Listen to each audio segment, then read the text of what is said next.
Sta conoscenza.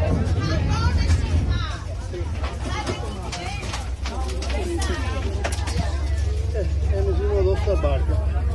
Per lunghi interminabili attimi a bordo del vaporetto è stato il panico. Ora qualcuno grida: state tutti bene? Diversi passeggeri sono a terra, tutti sono sotto shock. Pochi istanti prima, attorno a mezzogiorno, una motonave privata Gran Turismo si è scontrata violentemente contro un mezzo della linea 1 all'altezza dell'imbarcadero di Sant'Elena. Una signora ci ha attirato l'attenzione perché urlando ha chiamato dei carabinieri che stavano passando. Sono arrivate le forze dell'ordine, l'ambulanza che ha portato via una o due persone che sembra che fossero un po' più gravi, basta. Il bilancio è di 5 feriti. 3 donne sono state trasportate all'ospedale civile con le idroambulanze, 2 dimesse in giornata dopo gli accertamenti del caso. Per la terza, invece, una 44enne veneziana, è stato disposto il ricovero per sospetti traumi agli organi interni.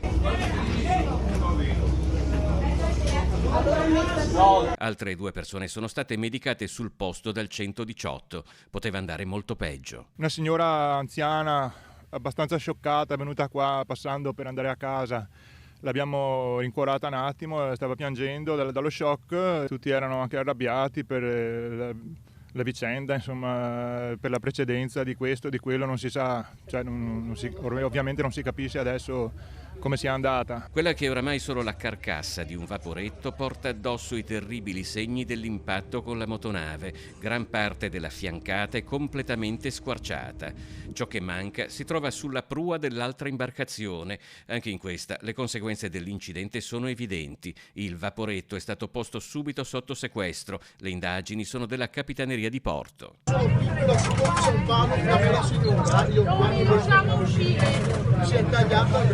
L'ultimo incidente grave ad un vaporetto, ma completamente diverso per dinamica, si era verificato il 17 ottobre del 2014, quando una bricola aveva letteralmente infilzato la cabina di un vaporetto, provocando 7 feriti. Anche qui le conseguenze sarebbero potute essere molto più gravi. Ora si attende di conoscere la dinamica che ha portato allo scontro tra il vaporetto e il lancione in una giornata serena e senza vento e in un contesto in cui la gestione del traffico acqueo a Venezia è già al centro di vivaci polemiche. Non è personale, niente, ma sono criminali.